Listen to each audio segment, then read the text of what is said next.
Bueno, nuevamente muchísimas gracias por estar presente acá en este primer foro conversación. El tema de este foro es el desarrollo de las identidades luteranas y la evangelización desde las perspectivas latinoamericanas, que sabemos que es un tema muy grande, pero hoy vamos a escuchar de cuatro ponentes, de presentar de varios lados de experiencias. Como he dicho, ese es el primer foro de 4 que vamos a realizar cada trimestre de este año de 2022. Y este evento está en colaboración con en conjunto las iniciativas del Ministerio Latiné de Sínodo de Sureste. Para ustedes que no me conocen, yo soy el pastor Shaston Eller y estoy sirviendo como asistente al obispo para la estrategia del Ministerio Latiné y también en una congregación se llama Amazing Grace acá en Lawrenceville, Georgia, y es una bendición estar presente con todos y todos ustedes.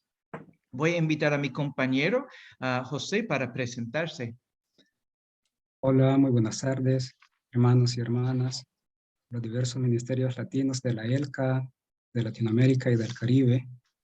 Es un placer estar compartiendo con ustedes. Mi nombre es José, tengo 27 años, soy diácono de la Iglesia Luterana Salvadoreña, soy científico y soy teólogo, actualmente estudiante de doctorado en teología.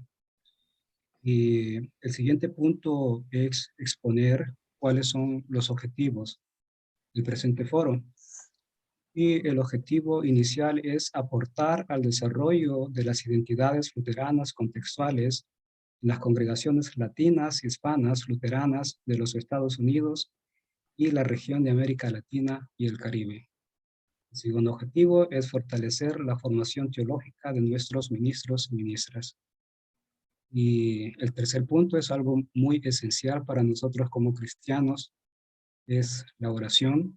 Así que invito a todos y a todas a este espacio para que nos comuniquemos con Dios y les invito a cerrar sus ojos.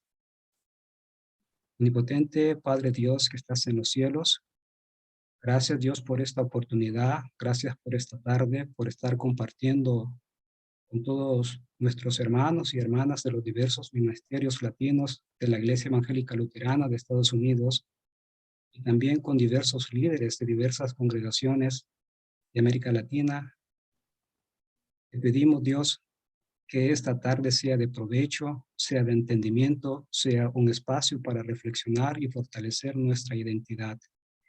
Gracias, Dios, por ser una iglesia evangélica. Gracias por ser una iglesia imitadora de la praxis histórica de Jesús, a favor de los pobres, vulnerables. Gracias por permitirnos predicar el reino de Dios a todos y a todas.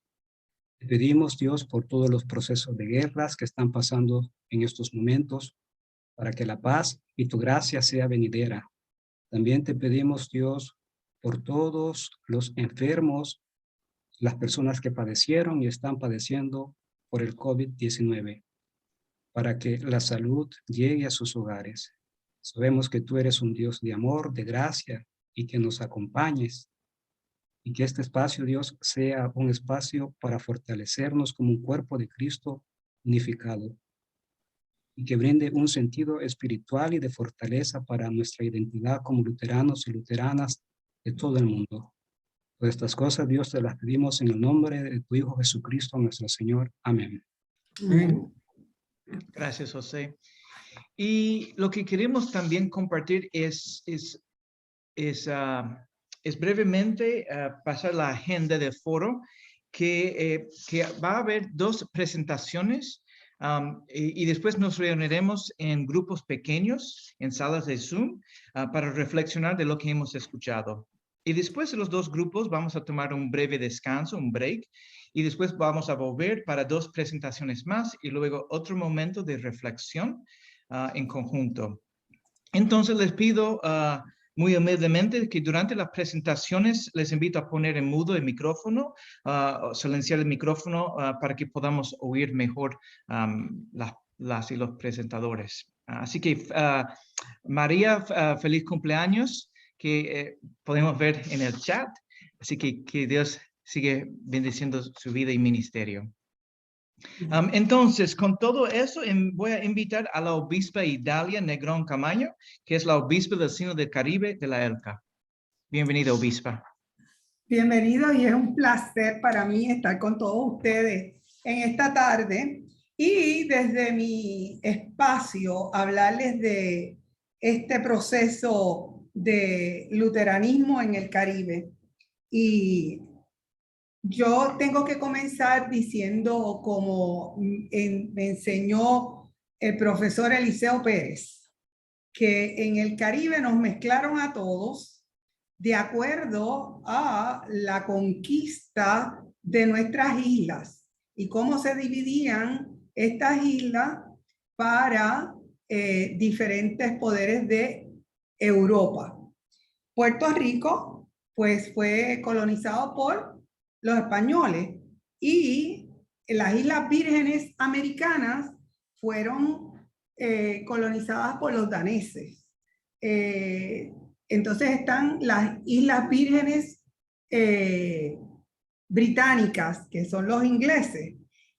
También los franceses estuvieron en el Caribe, y además de los franceses, los ingleses, los españoles, también hubo alemanes en Venezuela, porque le tuvieron que pagar a los que le dieron el dinero a Cristóbal Colón. España no tenía para pagarle la deuda, le tuvieron que pagar en tierra. Así es que le pagaron en tierra en Venezuela, que es parte del Caribe. Y los franceses tomaron parte de Curazao. Y todas las islas del Caribe hablaban diferentes idiomas. Más tenemos la otra parte de este proceso, que es que no nos podemos comunicar unos con otros por la cuestión de las diferencias de idioma. Ahora ya no es tanto como era en el principio, en los años 50, porque estas islas, según fueron independizándose, excepto las que quedamos, que somos el reino de los Estados Unidos, que son las Islas Vírgenes Americanas y Puerto Rico. Nosotros nos hemos ido mezclando. Acuérdense también que los que hablábamos español eran nada más que Puerto Rico, Santo Domingo y Cuba. Así es que los haitianos hablan creole y hablan francés. Así es que es una isla dividida culturalmente y con su idioma. Así es que hay de todo en el Caribe. Pero nuestra iglesia, voy a hablarles primero de quién llegó primero. En mi sínodo, en el 1600, la iglesia más antigua de nuestra es la iglesia Frederick en San Tomás, y tiene 355 años. Después le sigue la iglesia Lord God of Sabaoth en Santa Cruz con 290 años. Después le sigue Holy Trinity con 233, y Reformation Nazareth tiene 200 años. Eso es la isla de San John. Y Reformation fue la última en el 1967. Así es que hay unas diferencias, y hay una diferencia de formación entre ellos y nosotros. ¿Por qué? Porque para los daneses es el pietismo, y también ellos eran iglesia del Estado. Acuérdense que los daneses se establecieron con los luteranos, y vinieron también los moravos. Así que la iglesia en estas islas es completamente diferente, la forma de ellos adorar y de ellos ver las cosas de la iglesia.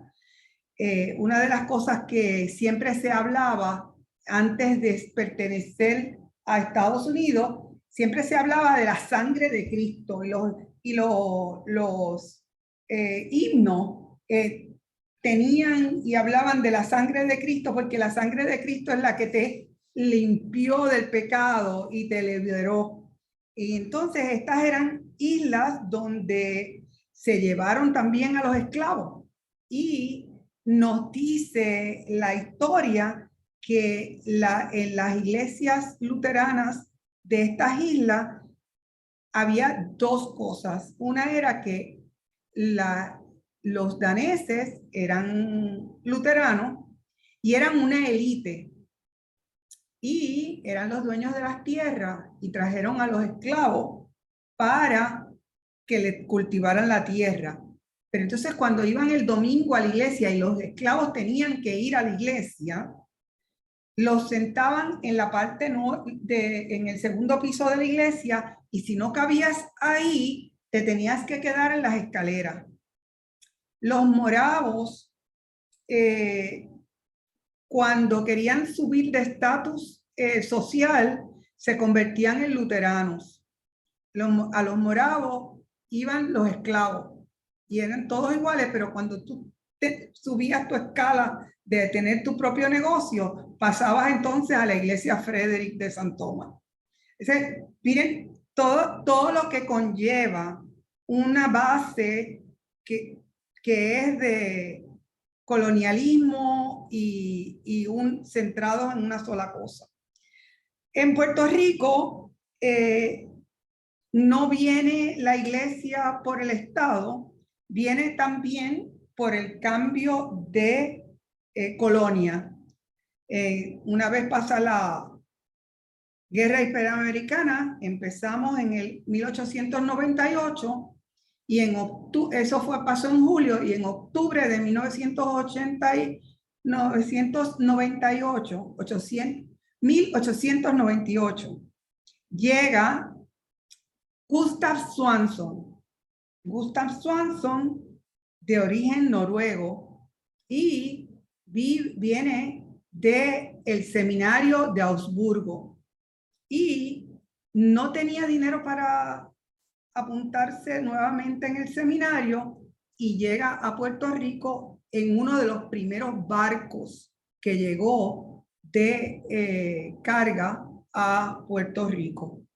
Y viene con el propósito de enseñar inglés a los nativos y trabajar y poder regresar a Estados Unidos.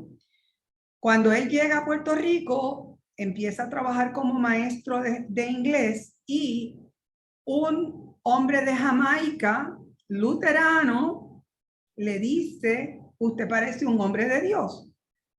Y hablaban inglés. Ese hombre se llama John Brown y era sastre. Y estaba en el Viejo San Juan, en la calle Sol, su negocio, y le dijo, para el día de Año Nuevo del 1900, vamos a hacer un servicio de luterano, y se hizo un servicio en la calle. Todavía estaban los españoles y no querían que se reunieran en la calle, había que reunirse escondido, pero se hicieron las gestiones entre el ejército español y el ejército americano. Así es que comienza la misión en Puerto Rico y allí una de las que sabía inglés, que se llamaba doña Gabriela Cuervos de Marx, es la primera diaconisa de la iglesia luterana que empieza a formar, a buscar personas para la iglesia en español. Así es que cuando se comienza la iglesia luterana en Puerto Rico, estuvieron en más de 6 sitios alrededor del Viejo San Juan, hasta que se abren las puertas de Puerta de Tierra. Puerta de Tierra, el islote de San Juan estaba dividido por lo que es las murallas y la Puerta de San Juan. Y entonces ahí rompen esas murallas para abrirse a la comunidad y que pudieran entrar y salir del Viejo San Juan. y se compra entonces un lote en lo que se llama Miramar, que es en el otro lado del islote. Y las personas que iban a la iglesia luterana no podían entonces cruzar el mar para llegar a Miramar. Entonces deciden quedarse en el viejo San Juan, pero en la parte nueva, que es Puerta de Tierra. Allí, en el 1913, comienza la construcción de la iglesia luterana San Pablo. El propósito era llegar a toda la comunidad, pero si buscamos la historia, como me pasó cuando fuimos a celebrar los 115 años de la Iglesia Luterana San Pablo, me encontré con informes que decían, y esta gente puertorriqueña, los hombres se pasan en las esquinas bebiendo y solamente llegan las mujeres y los niños a la iglesia. Algo que sigue siendo muy natural en la iglesia luterana, porque donde quiera que vamos, somos la mayoría las mujeres. Y en esta iglesia en la cual yo me crié y fui su pastora por 13 años, tenía una peculiaridad. Cuando se construyó tan grande como es. Y se construyó con la casa pastoral en una esquina de la iglesia. Antes se entraba por la iglesia y todavía se puede entrar por la iglesia a través de la iglesia. Hay una escalera que sube al segundo piso de la casa. Así es que es algo bien diferente de lo que estamos acostumbrados a ver en los parsonage en Estados Unidos. Y por el otro lado, empezó la misión y siempre fue misión para la gente pobre. ¿Por qué? Estábamos localizados donde venían las personas que eran los que bajaban de los campos a San Juan y venían a trabajar a Puerta de Tierra, porque en Puerta de Tierra, en el lado contrario de donde está la iglesia, que da al mar, al Atlántico, está la bahía de San Juan, y en la bahía de San Juan llegaban todos los barcos. Así es que ahí había trabajo para desembarcar las cosas que venían de Estados Unidos, porque estamos cerrados todavía Estados Unidos. Nosotros recibimos nada más que de fuera los carros de los Hyundai, los Toyota, las originales, venían desde Japón, desde China, a través de Estados Unidos. Así es que no ha cambiado nada en los 100 y pico de años que tenemos de colonizado. Por el otro lado, desde la iglesia luterana San Pablo, sí se multiplicó ir a otros pueblos de Puerto Rico. En vez de ir por carretera, porque no había comunicación, era por barco, de la isleta de San Juan al resto de la isla, a través de la bahía, sí se cruzaba a Dorado. Por lo tanto, la próxima iglesia que se hace es en Dorado. Gustav Swanson regresa en el 1904 a Estados Unidos a estudiar. Y entonces empieza la lucha de quién iba a apoyar a la iglesia luterana en Puerto Rico. Porque en el 1900, el propósito de la iglesia luterana, que era la Union Lutheran Church, era ir a India, no era venir a Puerto Rico ni al Caribe. Y envían pastores que cuando llegan, los primeros 2 que vinieron se enfermaron del estómago por el problema del agua y tuvieron que regresar. Hasta que por fin llegó Frankie, y el pastor Frankie fue el que cruzó la bahía hasta Cataño, que es el pueblo que queda frente a San Juan. Y allí buscaron a las famosas diaconisas que se vestían iguales que las monjas católicas.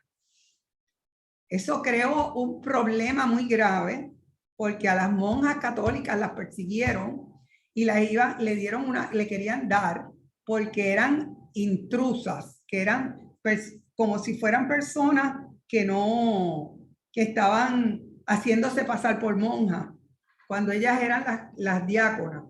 Y salieron en los periódicos. Las monjas luteranas son perseguidas, etcétera, etcétera. Y eso nos dio un espacio porque las monjas luteranas empezaron en la misión en Cataño. Luego se movieron a Bayamón y allí, o sea, después de San Pablo, la segunda iglesia es Divino Salvador en Cataño. La tercera iglesia fue en Bayamón, porque entonces se siguieron quedando en esa área y llegamos hasta Dorado. De ahí no hemos crecido gran cosa porque después fuimos hasta Vega Baja y en Vega Baja pues tenemos una congregación. Nosotros nos multiplicamos hasta 26 iglesias. No hemos podido, tuvimos una misión cuando yo era directora de misión en Cabo Rojo, que empezó con 18 personas y terminamos con 5 cuando yo cerré. ¿Por qué? Porque de primera intención estábamos en una iglesia de Missouri Synod y hasta que se presentó Idalia Negrón y les dijo, mira, ustedes pueden ser parte de nuestra, y ahí se formó la gran crisis en la iglesia de Missouri Synod, primero porque soy mujer, segundo porque ellos no querían saber de nosotros por lo liberales que somos. Así es que nuestra iglesia en Puerto Rico, a pesar de que todo es en español, a pesar de que tenemos nuestra constitución y estamos a la par con la Iglesia Evangélica Luterana, también tenemos la resistencia de las otras iglesias denominacionales. Siempre estuvimos muy aislados. No es hasta los años 80, cuando tuvimos un obispo que se llama Rafael Malpica, que sí se encargó de que viviéramos y tuviéramos más relación con las otras iglesias, con las otras denominaciones históricas. Y hoy día yo pertenezco al Seminario Evangélico de Puerto Rico, soy parte de la junta del seminario. ¿Por qué? Porque en esas relaciones del 80 para acá es que tenemos una relación donde somos parte de esa junta, porque los estudiantes nuestros pueden estudiar en Puerto Rico y tomar su año luterano en Puerto Rico, sin necesidad de salir fuera. Así es que estas son las cosas que son diferentes. Según hemos crecido nosotros le hemos dado muchos pastores a la Iglesia Nacional. Son más de 15 los pastores que hemos dado a la Iglesia Nacional. Empezando por, antes de Rafael teníamos otros pastores allá. Y Dimas Plana, tuvimos también laicos en la ELCA, como Josefina Nieves, y nosotros también todavía enviamos gente para allá. Ahora mismo, el último que salió de aquí fue Martín López, que está en South Carolina.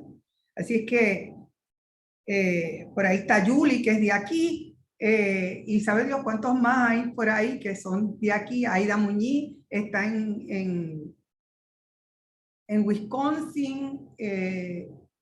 ¿Quién más de los que están de pastores por allá?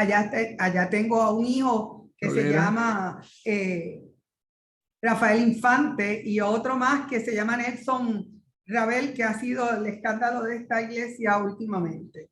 Que lo sacaron del rostro, ¿no? José Escalera. Así es que, pero Nelson lleva 18 años allá en Estados Unidos. También está Javier Goitía y pues, puedo seguir diciendo muchos otros nombres que se me escapan. Nuestra iglesia siempre ha hablado de la gracia y el amor de Dios. Nuestra iglesia siempre ha hablado muy claramente de que nosotros tenemos una raíz católica, pero que también tenemos una raíz evangélica y somos completamente evangélicos. Y cuando hablamos de evangélico, es que le damos el énfasis a esa vida de Jesús en nuestro articular nuestra teología. Por el otro lado, nosotros también fuimos marcados por la teología de liberación. Si es que nosotros tenemos desde los años 80, que se desarrolló al máximo, pues siempre hemos tocado la ley porque nos podemos identificar. Decía el pastor José David Rodríguez, padre, doctor en teología, que nosotros caminábamos como el pueblo de Israel, y esa es parte de la liberación. Cuando un pueblo cree en su propia liberación. Esto es muy difícil de traerlo a todos los puertorriqueños porque lo ven desde el lado político, pero desde el lado bíblico nosotros estamos liberados. Liberados para ser iglesia y para ser hijos de Dios. La liberación política nos toca también y a la larga, en algún momento, va a tener que ser. Espero haber terminado. Preguntas. Muchísimas gracias, obispa. Capaz podemos guardar las preguntas para después de los grupos pequeños, pero muchísimas gracias por compartir toda esa rica historia del Caribe y también de Puerto Rico. Le agradecemos mucho. Entonces, ahora vamos a invitar a la pastora Karen Castillo, que es actualmente la presidenta de la Iglesia Luterana Agustina de Guatemala, que va a presentar sobre el tema desde su contexto. Buenas tardes todos y todas. Es un gusto en primer lugar estar acá con todos ustedes y con todas ustedes, presentando nuestra realidad en Guatemala y y hablar del Evangelio. Yo traigo una presentación porque nosotros en Guatemala tenemos un gran porcentaje de analfabetismo y todo lo hacemos con fotitas y con dibujos y con... entonces lo voy a hacer de esta manera. Para la Iglesia Luterana Agustina de Guatemala, que inició hace 32 años, proclamar el Evangelio significa liberación, justicia, equidad, inclusión y escucha. Las expresiones luteranas alrededor del mundo somos muy diversas, pero en este momento que voy a compartir acerca de Guatemala, la Iglesia Luterana Agustina de Guatemala es una iglesia minoría en Guatemala. ¿Por qué menciono esto? Porque somos más de 18 millones de personas y la Iglesia Luterana en Guatemala y la Iglesia Luterana Agustina de Guatemala pues somos alrededor de 3,000 miembros. No contando también las demás expresiones luteranas, porque habemos 4 expresiones luteranas en Guatemala, que es la Iglesia Luterana Alemana, que tienen su servicio en alemán, la Iglesia Luterana del Sínodo de Missouri y la Iglesia Luterana Guatemalteca Ilúa. Y estamos la Iglesia Luterana Agustina de Guatemala. Yo creo que juntándonos todas, todavía somos minoría. Pero hablando de la Iglesia Luterana Agustina de Guatemala, nosotros estamos ubicados mayormente en regiones rurales con diferentes expresiones basadas en las comunidades ancestrales. Somos una iglesia respetando la cultura maya y proclamando el evangelio de la gracia, de la liberación. Tengo unas fotos ahí de cómo nosotros servimos y hacemos la liturgia en las congregaciones. Abrazando esta diversidad de servicio, en diferentes formas, pero pero siempre siendo conscientes de que somos luteranos, aprendiendo de nuestra historia como iglesia luterana, la proclamación del evangelio en el púlpito, pero en la práctica, que deben provocar cambios en comunidades oprimidas, discriminadas. La mayor parte de las congregaciones que nosotros acompañamos como Iglesia Luterana Agustina de Guatemala son comunidades retornadas que huyeron a México durante el conflicto armado interno de Guatemala que duró 36 años. Asumiendo el compromiso como Iglesia Luterana Agustina de Guatemala de portar ese evangelio liberador, de ser portadores de la gracia y que podemos construir el reino de Dios aquí en nuestros contextos entre todos y todas. También, como iglesia, estamos muy comprometidos a la educación. Guatemala es un país característico por la falta de oportunidad de educación. Todos los ministerios de la ILAG son transversales con la educación, porque es dar herramientas, es que la gente descubra sus dones, que la gente se empodere sola para poder ir y compartir y ser multiplicadores en sus propias comunidades. Entonces nosotros le prestamos mucho énfasis a este programa de liderazgo local, donde nosotros reunimos en varios talleres a 46 líderes y lideresas en sus propios idiomas mayas. Cabe resaltar que en Guatemala somos 22 grupos étnicos con 22 idiomas diferentes. Y en esta diversidad, si nosotros brindamos herramientas, conocimiento bíblico teológico a líderes y lideresas locales, como ministros de la palabra, de la Eucaristía, tenemos un pastorado a nivel diácono, porque la mayoría no tiene una educación formal, pero ellos pueden compartir esto en sus propios idiomas, en sus propias comunidades de fe, de donde ellos pertenecen, que son 18 diferentes congregaciones. Y también para hablar de identidad luterana, provocando el evangelio en la práctica, tomamos en consideración al ser como un ser integral diverso. Y nuestros ministerios se basan en acompañar a las comunidades vulnerables, a las personas discriminadas, al ese mensaje liberador, y tenemos un gran énfasis en el Ministerio de Justicia de Género. Y especialmente iniciamos hace 4 años un programa que se llama Milagro, que es un acrónimo de Mujeres de la ILAG Rompiendo Paradigmas. En Guatemala se caracteriza porque las mujeres jóvenes no se les da educación y ellas se dan en matrimonio, porque la fuerza, la mayoría de la población guatemalteca es agricultora. El 58% en Guatemala es agricultor. En la educación tenemos un 40% de oportunidad educativa para el nivel primario, un 17% para el nivel básico y tenemos un 9% para el nivel diversificado. Nosotros también tenemos un colegio de educación primaria donde hacemos una fiesta grande de graduación en sexto primaria, porque posiblemente es la única graduación que van a poder tener estos niños y niñas en su vida. Entonces, con este énfasis en la justicia de género, incluimos las nuevas masculinidades también en el liderazgo de la iglesia, para que todos podamos y todas podamos trabajar y caminar juntos en equidad y en justicia, que es lo que es la proclamación del evangelio. Empezamos con la niñez. También en el ministerio, siendo iglesia y proclamando el evangelio con los niños, incluyéndolos. Se acoge a los niños y niñas en las congregaciones de fe desde muy pequeños y pequeñas para que abracen su identidad y nuestra identidad luterana con actividades inclusivas, promoviendo aprendizajes de respeto, de equidad, de vulnerabilidad y amor.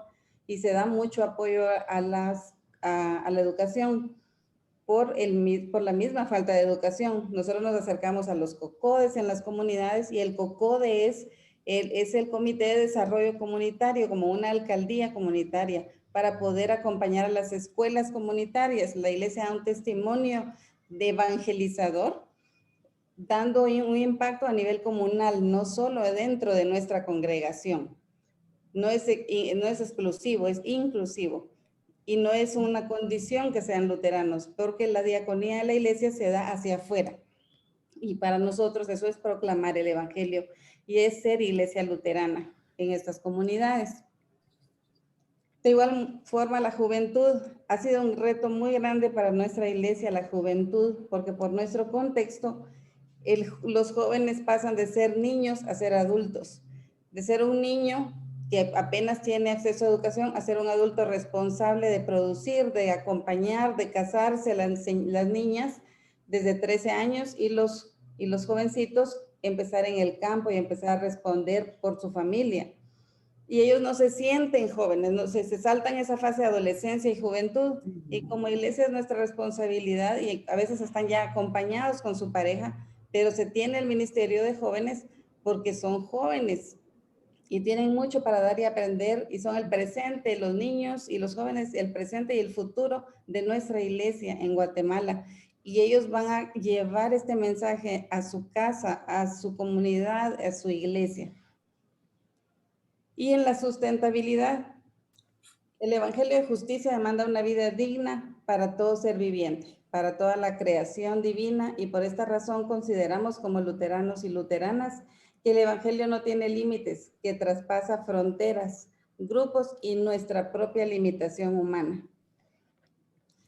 En este acompañamiento, por esta razón, la ILAC también tiene un programa de sustentabilidad donde se dan capacitaciones y capacidades agrícolas, como el cambio climático, crear conciencia de este cambio climático que, como sabemos muchos, hay muchas personas que creen que ni existe, como queremos invisibilizar. Entonces, nuestro trabajo evangelizador es visibilizar comunidades que no se ven, visibilizar problemas que no se ven, visibilizar personas que no se ven.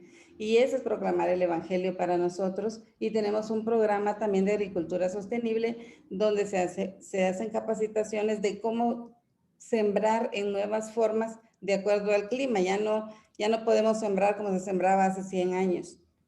Y la agricultura, como hablábamos desde un principio, es el 58% de la economía en Guatemala. Entonces es un eje muy importante en el que se le tiene que prestar atención. Y para terminar, también compartir con ustedes que la Iglesia Luterana Agustina de Guatemala tiene alianzas con otras organizaciones, porque nos tenemos que articular, tenemos que trabajar juntos y dar un testimonio para poder visibilizar en Guatemala. Somos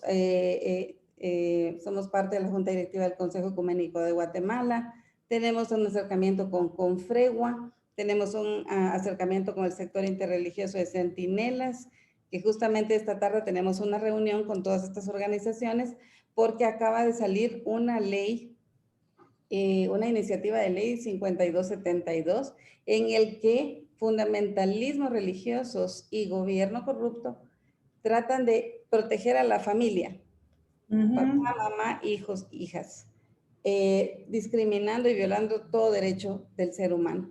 Entonces, esta tarde tenemos una reunión que nosotros acabamos de regresar de una visita pastoral en el área rural el día lunes y hemos venido acá para prepararnos y para pronunciarnos prontamente acerca de esta iniciativa de ley que el Congreso quiere pasar con este fundamentalismo. Y sabemos que la proclamación del Evangelio, especialmente en iglesias luteranas, es de liberación, no es de opresión, no es de discriminación. Y con esto, pues, quisiera terminar mi presentación y muchas gracias por la oportunidad y el tiempo. Muchísimas gracias, Pastora Karen, por una rica presentación también. Tenemos algunos minutos antes de ir en los grupos pequeños. No sé si ya entramos en los grupos pequeños o si alguien tiene una pregunta para la obispa Idalia o la pastora Karen. Antes de, capaz, 1 o 2 preguntas para ellas antes de comenzar los grupos pequeños. Quizás una pregunta a la pastora, a la presidenta de la iglesia en Guatemala, la pastora Karen, gusto de verla. ¿Cuál es la recepción y cuál es el apoyo que ustedes experimentan con los otros pastores, especialmente en las denominaciones allí en Guatemala? específicamente, por ejemplo, con otras iglesias que no aceptan el liderazgo de la mujer dentro de la iglesia y la sociedad. Muchas gracias, María. Qué gusto verle y saludarle por este medio. Ya extrañamos vernos todos de cerca, en Así persona. es. Esperamos que algún día sea así. Muy buena pregunta. Es un punto muy importante porque recibimos ataques directos. Es una relación muy difícil. Es muy difícil navegar en un contexto machista, fundamentalista, donde la pastora puede ser pastora si es esposa de un pastor. No si se ha educado o ha asumido esa responsabilidad por sí sola. Entonces, navegar, ser una iglesia, en primer lugar, minoría, indígena, con un liderazgo femenino, o sea, es como que tuviéramos todas las de perder, ¿verdad? Pero gracias a Dios y a la fortaleza de los líderes locales y líderes de nuestras congregaciones, de las congregaciones de la ILAG, pues se ha logrado pues dar un mensaje distinto, especialmente en la juventud. Y nos hemos dado cuenta que la juventud, incluso el liderazgo nuestro de las congregaciones, invitan a las mujeres a que vengan a las capacitaciones y las motivan para que participen. Pero sí, en las comunidades rurales, en las aldeas, hay mucho ataque de que la iglesia luterana no existe, de que la iglesia luterana no sabe de dónde apareció. Hay mucha falta de información, hay mucha ignorancia en el aspecto educativo y todo esto son situaciones que nos juegan en contra, pero gracias a Dios ese es el trabajo nuestro, de evangelizar de esta manera, de demostrar que esto es posible y motivar a otras señoritas y mujeres que lo puedan hacer. Muchas gracias, sí. Sí, gracias. Y no sé si hay otra pregunta más antes de ir a los grupos pequeños. ¿Me escuchan? Sí. Pero no me ven, ¿verdad? Sí. Ok. No sé qué pasa, que no puedo poner la cámara, disculpen. Yo soy Pastor Isi aquí, Bango Sánchez, en la Florida, Central Florida. Y quisiera saber si nuestra obispa Idalia Negrón pudiera en alguna forma, si sería posible. Me encantó la historia, como mi esposa Wanda Mojica es de Puerto Rico, para tener esa historia o dónde la pudiera conseguir, porque está bien bello esa información. Tengo que escribir un pedazo, tengo la historia de la Iglesia Luterana San Pablo, es así, se la puedo hacer llegar, que tiene bastante. Si me da su email. Claro que sí. Muy bien. Sí, ¿Quiere el email ahora o no? Sí. En línea. En línea. Ok. Lo envío por aquí entonces. Gracias. Gracias, pastor. Gracias, obispa. Entonces voy a invitar a José a darnos las conversaciones, pautas de conversación para los grupos pequeños, y después voy a abrir los small groups, breakout rooms de Zoom. Muy bien. Vamos a proceder al siguiente paso, que son reuniones segmentarias con cada uno de ustedes. Y las indicaciones que tenemos es que inicialmente es importante que se presenten cada uno, y la pregunta para esta microsección es: ¿cuáles puntos de la presentación le llama la atención o qué resonó con tu espíritu? Voy a repetir nuevamente la pregunta: ¿cuáles puntos de la presentación le llamó la atención o qué resonó con tu espíritu? Buenas tardes, hermanos y hermanas. Vamos a proseguir en la segunda parte de nuestro foro. Tenemos dos ponencias más y me gustaría introducir en este momento a la siguiente exposición, que va a ser por parte del pastor Rubén Durán, quien es director de la Vitalidad Congregacional de la ELCA. Así que bienvenido, pastor Rubén Durán, y estamos ansiosos por escuchar su aporte. Muchas gracias por esta linda oportunidad. Gracias a todos ustedes, a todos y todas por su presencia. También gratitud al Sínodo del Sudeste de nuestra iglesia que auspicia. Gracias, Justin y José y otros del equipo que ha producido esta linda experiencia. Al obispo Kevin también, por favor. agradezca, y a mis colegas del panel del día de hoy. Yo tengo el privilegio de compartir unos pensamientos hoy que vienen desde la perspectiva de varias y diversas comunidades latinas en los Estados Unidos. Hemos escuchado de la obispa Idalia Lebrón en cuanto a Puerto Rico y el Caribe. Así que yo me dedico mayormente en esta ponencia a los estados del norte.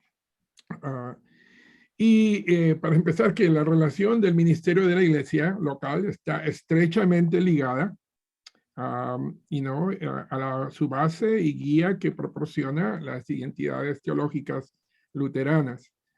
Especialmente cuando estamos trabajando con líderes en todas partes, hay una búsqueda de vías para explorar cómo presentar a esta sociedad una iglesia fuerte, fiel y profética. Quizás el punto más importante que estoy notando es que todos nuestros líderes sirviendo, trabajando en diferentes localidades, están en un constante proceso de contextualización. Es decir, haciendo teología en la calle, en el contexto, en el barrio, en la localidad. En esta área del mundo tenemos 3 básicas audiencias que son parte de nuestra comunidad y yo las vivo todas en mi propia vida, ya que yo vine a este país hace más o menos 45 años. Primero es la comunidad inmigrante que viene de con diferentes motivaciones, diferentes experiencias, y que generalmente su idioma es el español, mayormente, ¿no? Algunos venimos a estudiar, otros estamos buscando una mejor situación económica,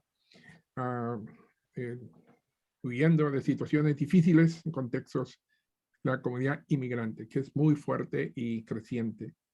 También hay familias establecidas, personas que ya están un tiempito aquí, entienden un poquito cómo está la realidad y adaptan sus dones, adaptan su situación de alguna manera, de encontrar algún tipo de plataforma que les permita seguir con ese sueño de inmigrante. Y muchas de estas familias que dicen, no importa lo que tengo que hacer con tal que mis hijas, mis hijos puedan tener la oportunidad del futuro. Y entonces, esas son las familias establecidas. Ya ven por ahí un negocio de llantas, ¿no? Sánchez, ¿no? O abogado Gutiérrez, ¿no? Ya se ve ya en las comunidades. Esas son las familias establecidas, ya están echando raíz y hablan más inglés. Ya no solamente español, ya no le tienen miedo. Estas familias van a la escuela, ponen sus niños ahí y dicen, yo quiero ser voluntario, quiero ayudar. En mi barrio quiero cuidar esta calle y voy a ser un capitán o capitana del cuidado del barrio. O sea, ya se veía que hay compromiso y que pues como que ya son parte más y más de la situación económica, cultural aquí, pero todavía con problemas, pero eso viene después.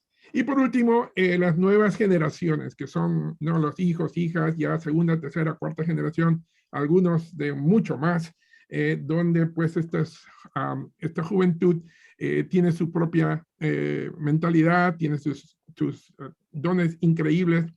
El idioma inglés a veces es más fuerte que el español y pues están asumiendo roles más y más profesionales y de diferentes maneras en el país. En este marco hay aún más diversidad que tiene que ver con las diferentes nacionalidades y aún dentro de las nacionalidades, subculturas en la presencia que está aquí. Tremenda diversidad económica de la gente, identidad sexual, y también las experiencias religiosas que la gente trae de diferentes denominaciones o políticas con énfasis en diferentes ideas y visiones. Entonces, este es el contexto en el cual estamos tratando de ver cómo podemos hacer ese trabajo de evangelización, que realmente es un trabajo de mutualidad, porque primero, más que nada, la iniciativa es de escuchar, es de entender y acompañar, de buscar los puntos donde puede haber un diálogo, donde puede haber una relación con la comunidad, aprender de esa riqueza, aprender esos dones, invitar a estas personas con muchos dones a participar de un plan común en la comunidad y también, por supuesto, dentro de la iglesia. En ese diálogo, en esa relación, empiezan a surgir en nuestros líderes estos puntos bíblicos y teológicos que nos ayudan a conectar más firmemente con las inquietudes y las ideas de las personas que estamos viendo. Es un trabajo de mutualidad, donde en cierta manera la comunidad está evangelizando a la iglesia para entender mejor cómo compartir, cómo también dar sus puntos de vista. Y en ese diálogo, en esa relación, está la clave de una evangelización genuina, autóctona, una evangelización más conectada con la realidad que estamos viviendo. Así que no es sorpresa escuchar diariamente de nuestros líderes, laicos, pastores, pastoras, que reportan diciendo, esta semana vino una familia de migrantes, y ahí empieza la historia, ¿no? Y en el caso mío, ¿no? No es sorpresa, una familia de migrantes con los niños y todo, que están buscando dignidad, están buscando amor, están buscando comunidad. No es solamente el pan, no solamente la ropa, sino están buscando ese sentido de comunidad. Y cuando uno entiende esa situación, entonces ya las cosas materiales son como un puente, es como una manera de establecer algún tipo de entrada, pero tenemos que ir mucho más profundo en ese diálogo y entender bien la dignidad y el mensaje que Dios nos está trayendo como iglesia para poder ser genuinos en nuestra respuesta con el trabajo evangelístico. Y quizás el asunto más difícil que enfrentamos en este proceso de contextualización, si eso fuese poco, hay más, y es que incluye las conexiones con nuestros hermanos y hermanas de las comunidades anglas norte europeas. Aquí la situación se complica en una forma aguda, pues muchas de estas comunidades ya están establecidas con sus edificios, con sus mentalidades, con sus procesos, con constituciones y reglamentos establecidos, y muchos de estos lugares pues abren sus puertas para la comunidad latina para poder empezar. Y esto es un asunto sumamente crítico, difícil, donde estamos recién tratando de ver cómo preparamos estas comunidades. Si vamos a hacer eso, ¿cómo lo vamos a preparar para poder tener la mejor opción de un trabajo evangelístico? Estas perspectivas teológicas que vienen de Europa, donde los pleitos allá eran entre los ortodoxos y los pietistas, pues se ha venido para acá. Y entonces encima solamente de una iglesia que habla inglés, hay diferentes perspectivas teológicas dentro. Escuchamos algo de eso de la obispa Idalia Negrón en el caso del Caribe. Entonces, nuestros líderes necesitan tener, no solamente entender la situación de nuestra comunidad, pero también tratar de ver cómo entendemos mejor las situaciones de nuestros hermanos y hermanas norteeuropeos. Les voy a dar un ejemplo. En una primera iglesia que serví, y después de convencer a las comunidades latinas de venir a la iglesia y participar, pues la primera reacción de unas familias me dicen, pastor, pero aquí no hay cruz. En esta iglesia no hay cruz. Y yo digo que sí, hay esta tremenda cruz linda. Esta es una cruz hecha de tela preciosísima, una obra de arte de alguien. Pero aquí, ahí está la cruz. Se dice, no, esa no es cruz. Entonces le digo, por favor, dígame, enséñeme qué es cruz. Pues, Cristo no está ahí, no está en la cruz. Y esa no es cruz. Que me están hablando de un crucifijo. Exacto, un crucifijo. Si no, pues no es cruz. Entonces, ok, pues otra vez ahí inmediatamente, ¿no? Hacer claro que sí, oiga, tiene razón. Entonces, pero ahí empieza el trabajo pastoral. Había que hablar con la comunidad anglo, empezar a hablar de la teología de la cruz, porque todo el mundo pues estaba nervioso. ¿Qué es eso? Que si Cristo ha resucitado, no está en la cruz ya, ¿me entiendes? Entonces uno tenía que decir, bueno, sí, pero no hay resurrección sin el Viernes Santo o sin la cruz, por favor, ¿no? Y entonces de ahí viene muchas de las cosas que uno tiene que decir a muchos, ¿no? Todos quieren resurrección, pero nadie quiere morir. Entonces, y eso es algo que la comunidad entonces puede compartir, ¿no? Entonces esta comunidad empieza a decir, Jesús está para nosotros, en la vida que llevamos, cómo nos sentimos. Jesús está en la cruz. Y eso no significa que no haya resucitado, sino que ahí nos identificamos primero. Pues de ahí surgió ya de varios meses la idea de, bueno, vamos. Así que en un carro me llevé a 3 latinos, a 2 anglos, y nos fuimos a Tijuana a comprar una cruz con Jesús en la cruz, un crucifijo allá. Y no se imaginan la variedad que existe de eso. Y entonces mi problema era que el grupo latino quería Jesús sangrando más por todos lados. Y los anglos decían, no, que no sangre mucho, no, que no ha resucitado. Así que ese fue el pleito. Así que compramos una, por ahí encontramos más o menos, ¿no? Y yo tuve que pintar un poquito porque estaba sangrando de lugares que no lo veo en la Biblia. Entonces ahí buscamos la manera. Y así, hermanos y hermanas, algo específico que nos dice, ¿no?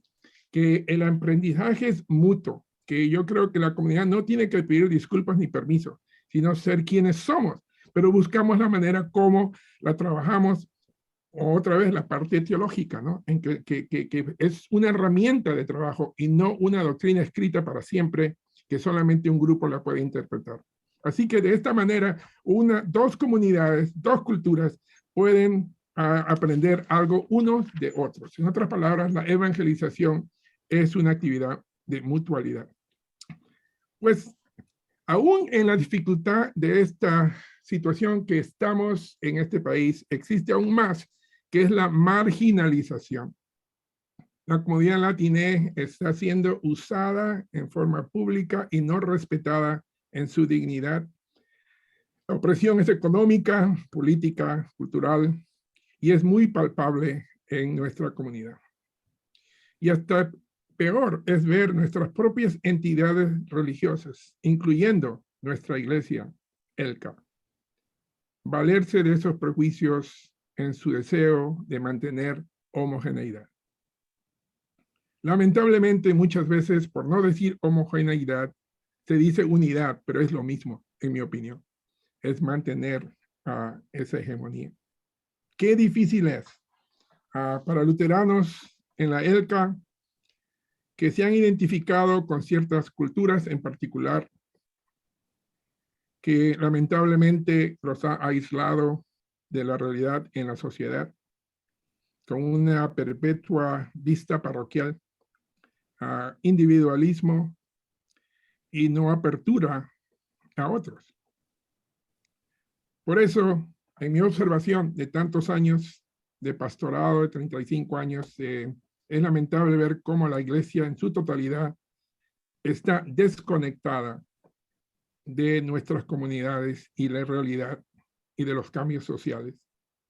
Quiero que sepan que en estudios que hicimos, tenemos 1,400 iglesias ELCA que están rodeadas de comunidades latinas en sus zip codes.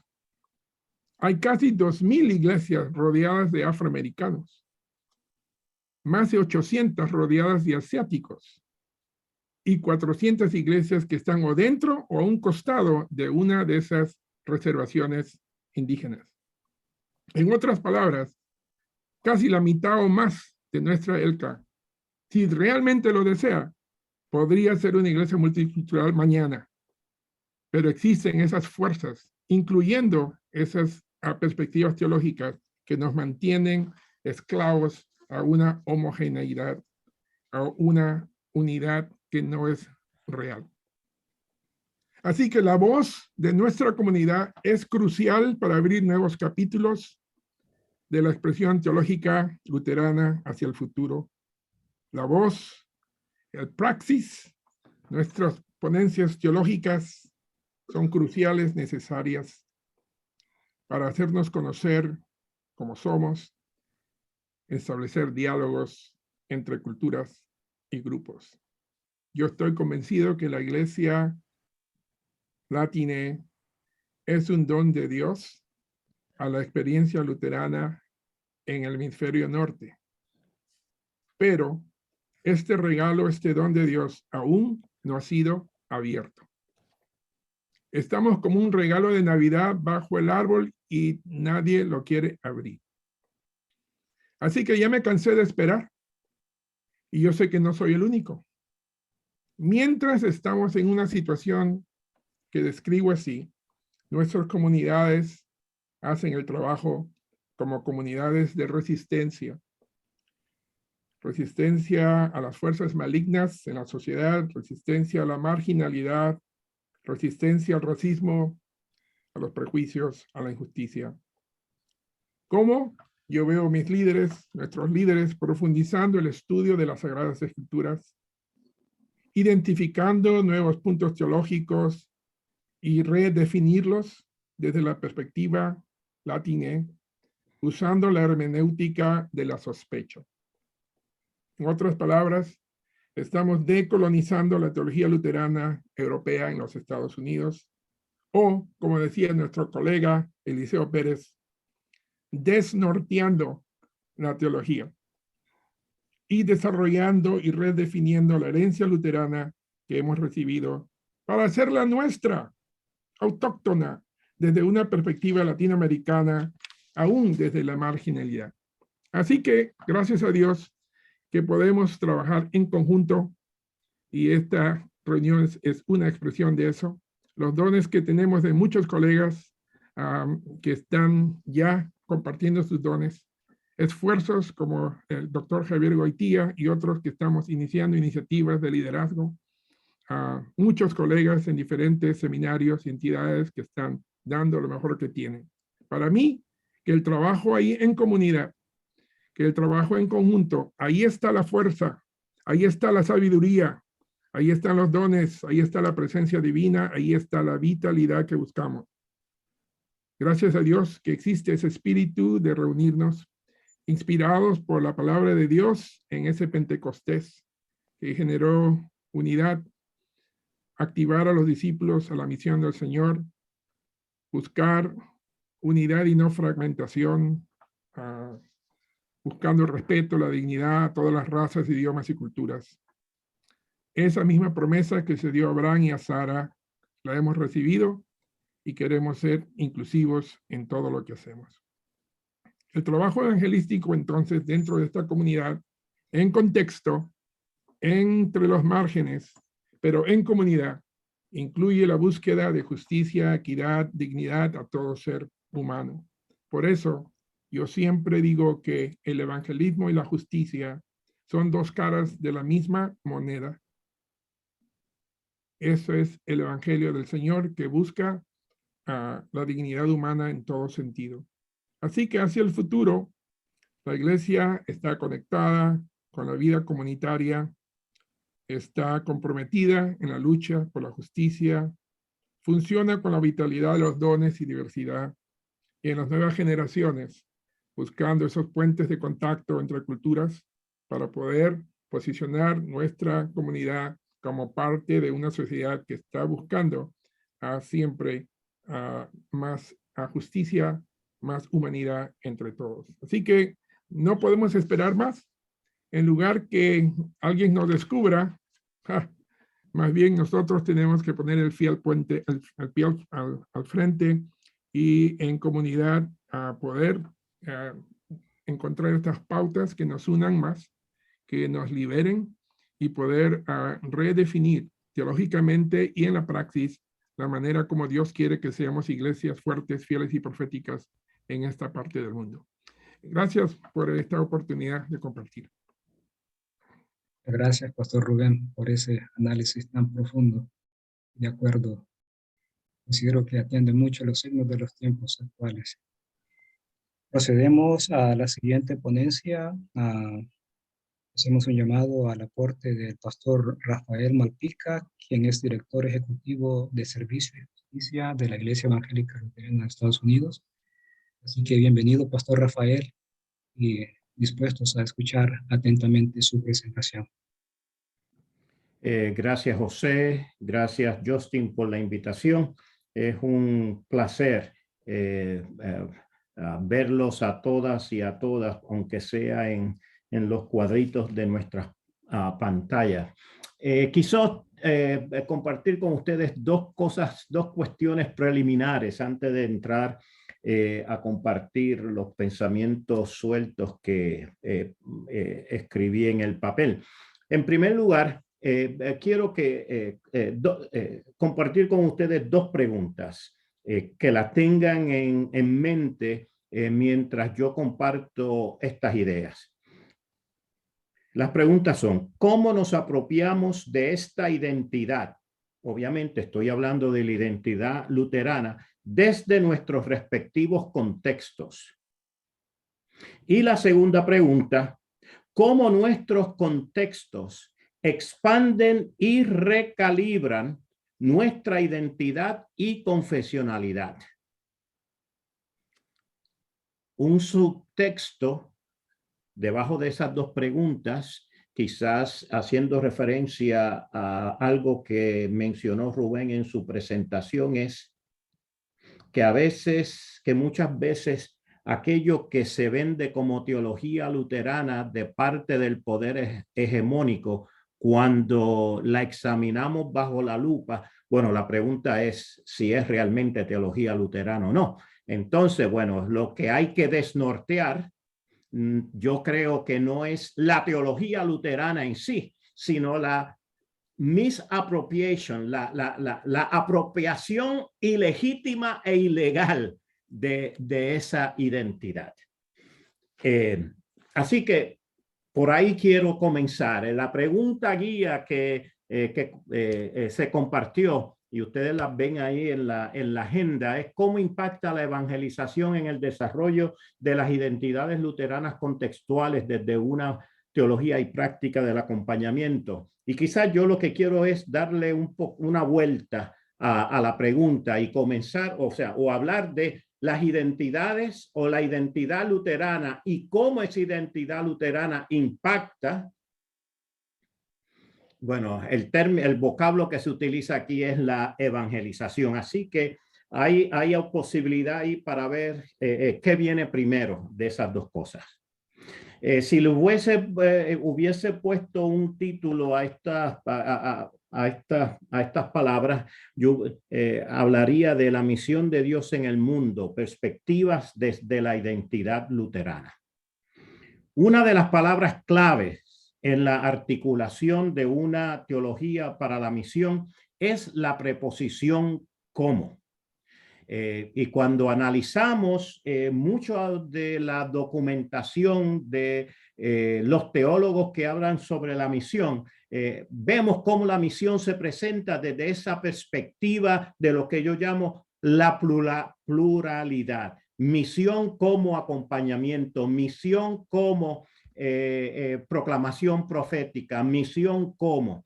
Así que esa palabra es clave, porque entonces yo la utilizo para hablar desde la perspectiva de la práctica de unos casi 30 años, misión como reconciliación desde una perspectiva del acompañamiento. Por casi 30 años he estado íntimamente conectado a la misión global de nuestra denominación.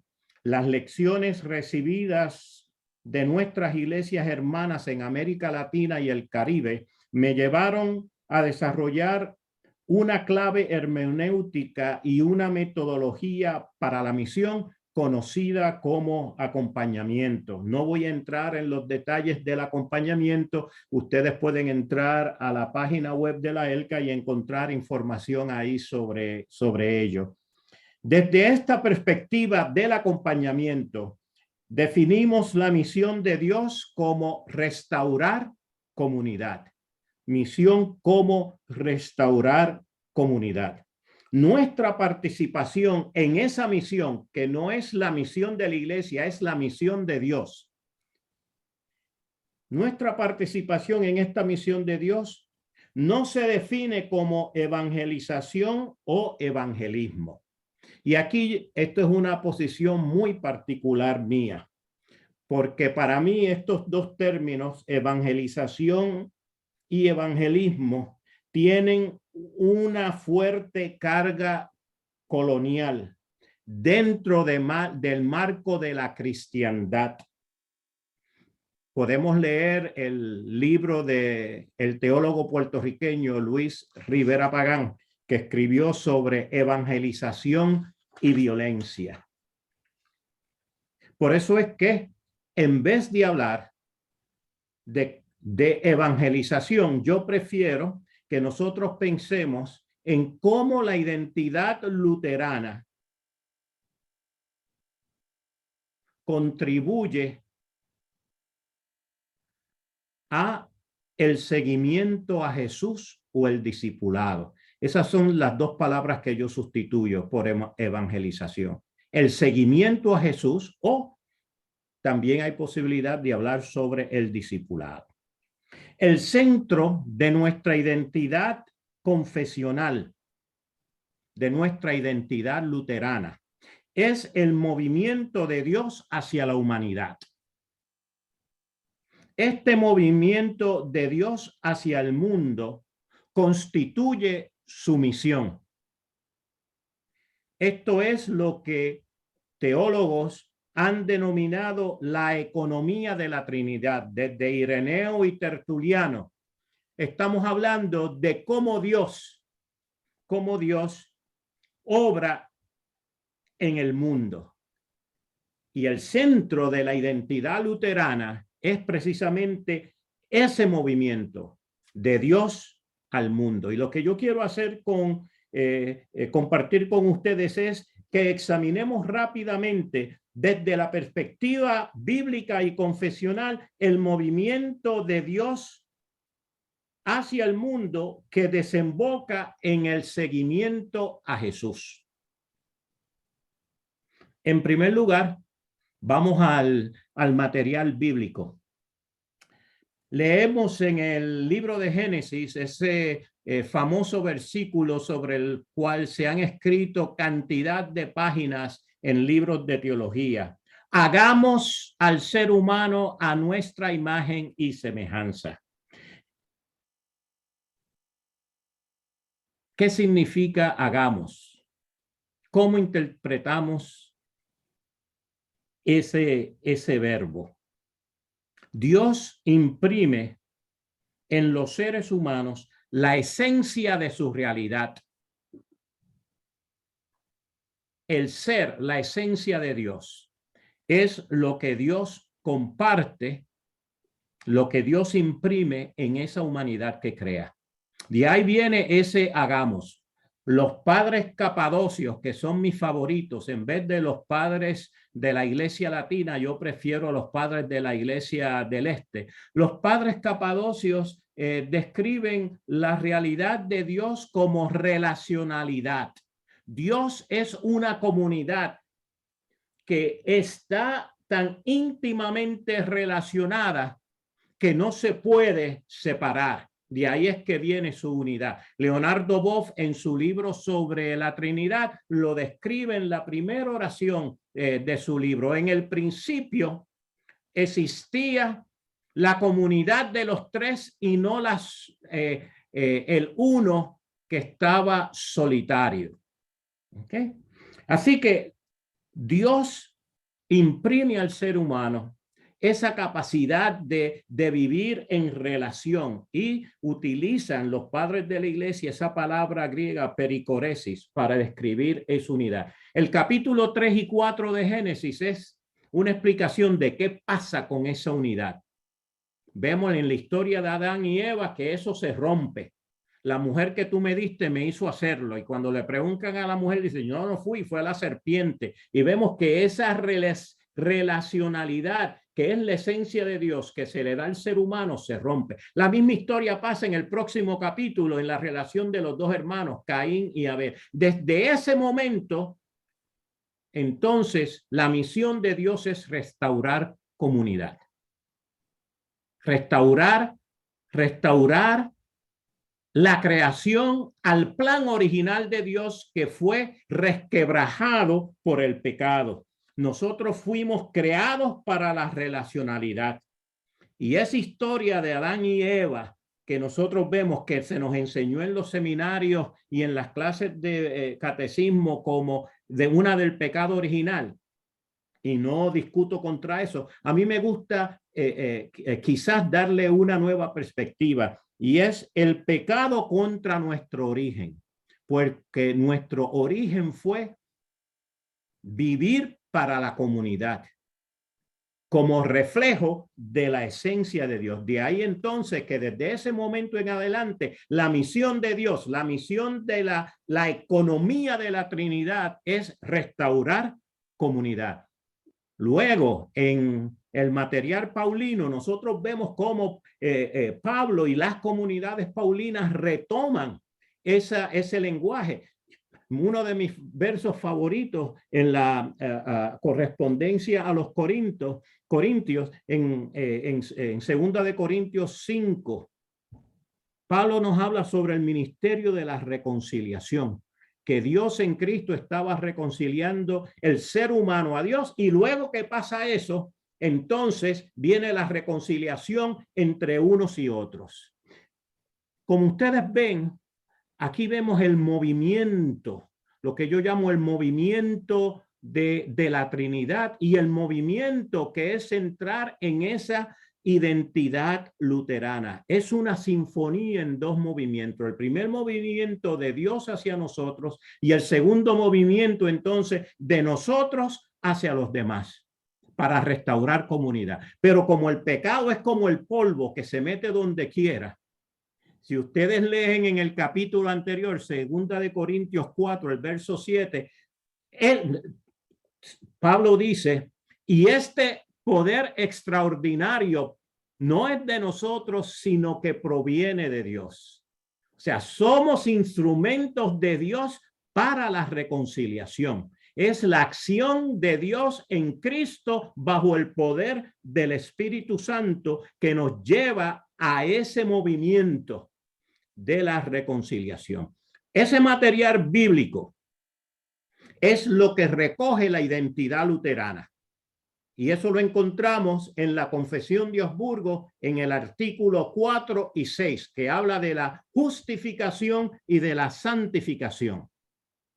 La justificación es el movimiento de Dios hacia nosotros, donde Dios nos libera de nosotros mismos, nos libera del pecado y nos libera del peor enemigo nuestro que somos nosotros, y nos libera no solamente de algo, sino que nos libera para algo.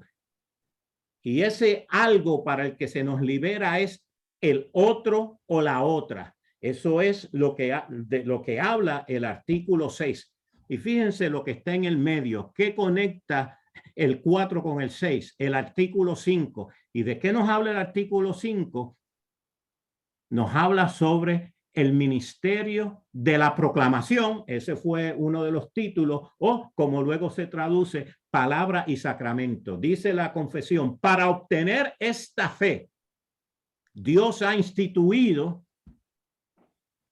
el oficio de la predicación y de la administración de los sacramentos.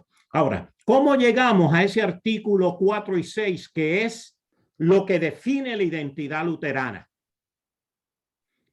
En el 1519, Lutero escribió su primer sermón que toca sobre este tema, y es el sermón sobre las dos clases de justificación, two kinds of righteousness. Y ahí Lutero habla de los dos tipos de justificación. La primera, cómo nosotros nos presentamos delante de Dios, su famosa frase, coram Deo, y nos presentamos delante de Dios, como dice la Confesión de Augsburgo, solamente por causa de Cristo, dice el artículo 4.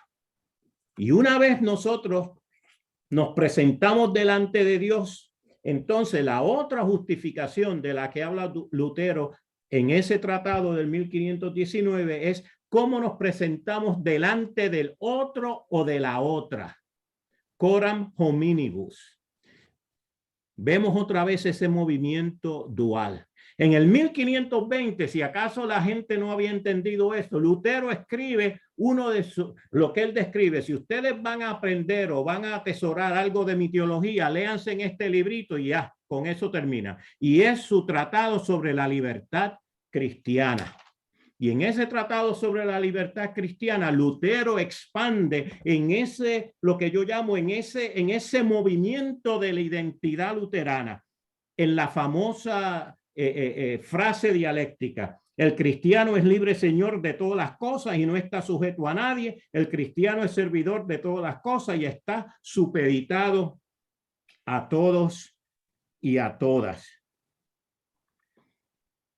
Entonces, en esa teología de Lutero, encontramos que va surgiendo algo muy importante. No solamente vemos el movimiento como un elemento crítico para entender esa identidad luterana, el movimiento de Dios hacia el ser humano y del ser humano, del individuo hacia el otro o del individuo hacia la comunidad, sino que también entonces comienza a surgir algo muy importante, y es el prójimo en necesidad como principio hermenéutico, el prójimo en necesidad como un principio indispensable para entender no solamente la teología de Lutero, sino entender nuestra identidad luterana.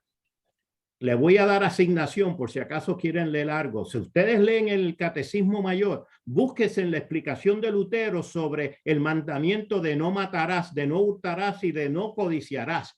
No solamente dice Lutero, y estamos hablando del 1500, no estamos hablando de hoy día. Dijo Lutero en aquel momento, o sea, no es solamente que tú vas a privarle de la vida a una persona. Si tú en tus acciones le niegas a tu hermano o hermana aquello que necesita para vivir, tú eres culpable de su muerte. O sea, ¿cómo interpretamos eso hoy día en medio de tanta avaricia con la cual vivimos? De ahí Lutero entonces escribe otro de sus tratados muy importantes, el Tratado contra la Usura. O sea, Lutero es tan radical que cuando escribe su tratado entonces sobre el santo cuerpo de Cristo y las cofradías, al hablar de la comunión, Lutero dice que si este sacramento no te saca de sí ese egoísmo, y si ese sacramento no te lleva a ti a abocarte en el otro o la otra en necesidad, pierde su significado. Entonces vemos lo radical de esta teología. Y Lutero no termina ahí.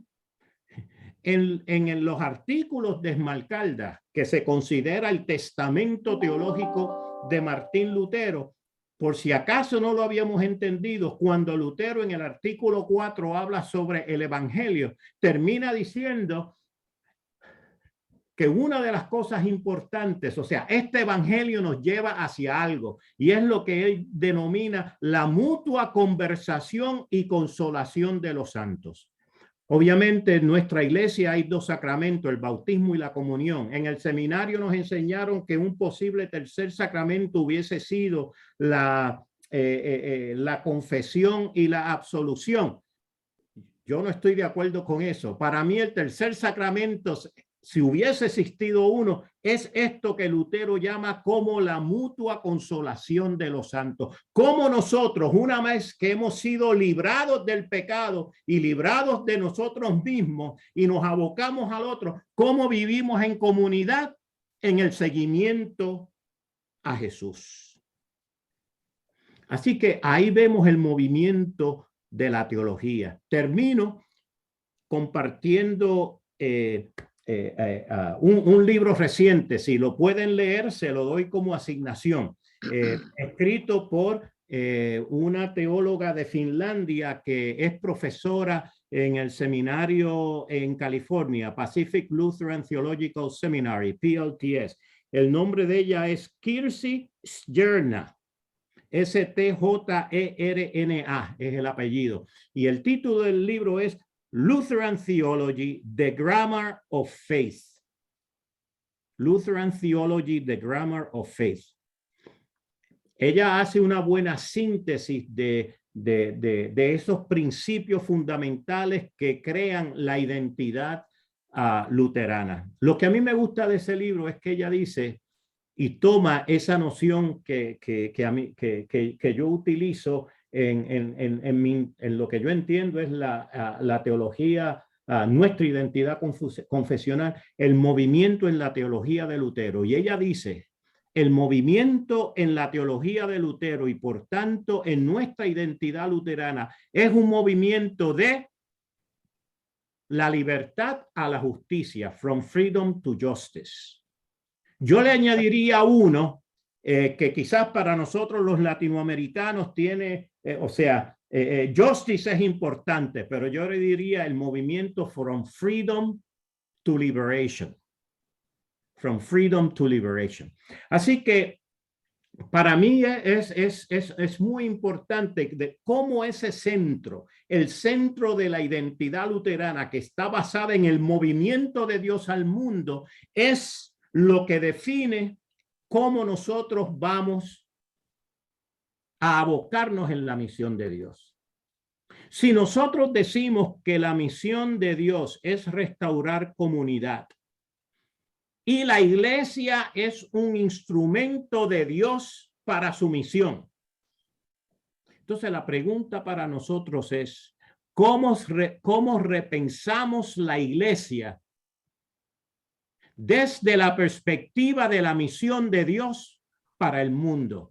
Y particularmente para nosotros, ¿cómo repensamos la iglesia como instrumento de Dios para la misión en el mundo desde nuestras contextualidades, con toda su diversidad, como nos presentó Rubén, pero que mantiene ese centro vital de nuestra identidad luterana, que no es cómo se canta un himno o qué se come después de la reunión. El centro de esa identidad es lo que yo llamo el movimiento de Dios hacia el individuo y de la persona hacia el prójimo en necesidad.